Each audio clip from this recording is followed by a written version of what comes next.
All right, guys, we are back with another Half Size Me Academy question.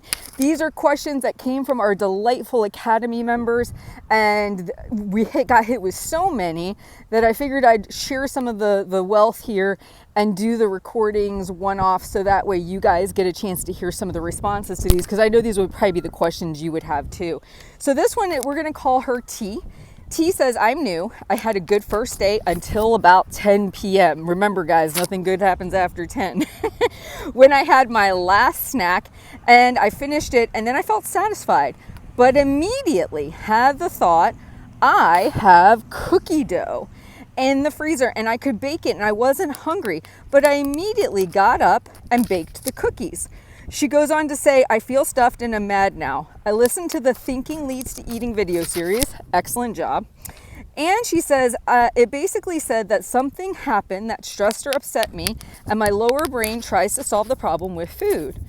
My problem is that nothing happened to trigger this.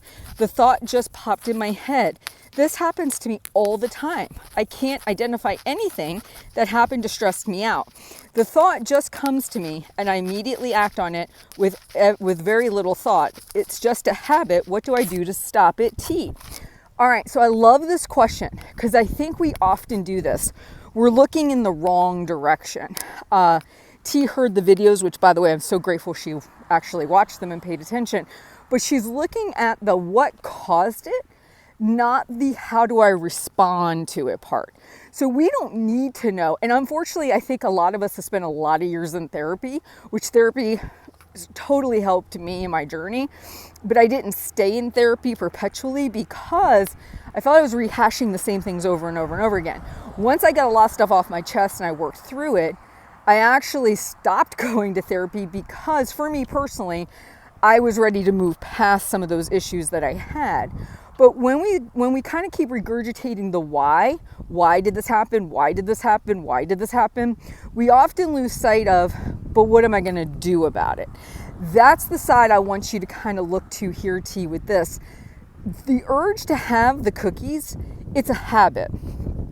Just like biting your nails, just like if you were a smoker, after every meal you have a cigarette. Whatever the discomfort was that led you to form that habit, it really is almost irrelevant. And there doesn't even have to be all that much thought to lead you to the habit because it is a habit. Meaning at 10 o'clock, you might normally do this behavior with food and you have since long forgotten whatever it was that led you to that point. And the discomfort for you could be anything. You could be slightly bored, slightly irritated. You don't even have to know where it comes from. But what you really want to focus on, less on that, more on the how do I respond? So I see myself having the thought, ooh, I have cookie dough. I want to make cookies. You say, hey, you know what? Let me take a look at the right or the left side of my paper pencil journal. I see I didn't, so I can clearly identify right now, this is a lower brain urge. This is a habit behavior. This is not me actually being hungry. This isn't something I planned out for today. So then you can move into delayed gratification where you say, hey, you know, I hear you, brain. Great. Let's plan cookies for tomorrow. Put it on the left side of our paper. But tonight, we're going to say no to the cookies. Instead, we're going to take 10 minutes, go read a book, go work on our puzzle, work on Candy Crush, do my crocheting, whatever. I'm going to take a 10-minute time out and go do something else. And I can plan for that cookie treat tomorrow. But tonight, it's not on my plan, and I'm going to choose not to have it. Really, it's the how you respond to it. It's that between stimulus and response is our ability to change by Viktor Frankl, one of my favorite quotes. The stimulus is the thought, I want to bake cookies.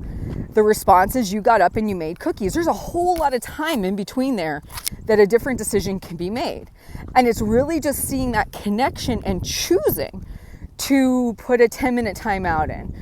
Go have an alternate activity, or start to say, hey, you know what?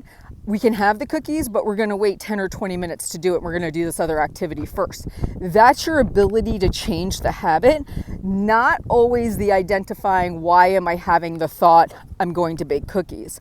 I hope that helps. You guys have a great day, and I'll be back with another question.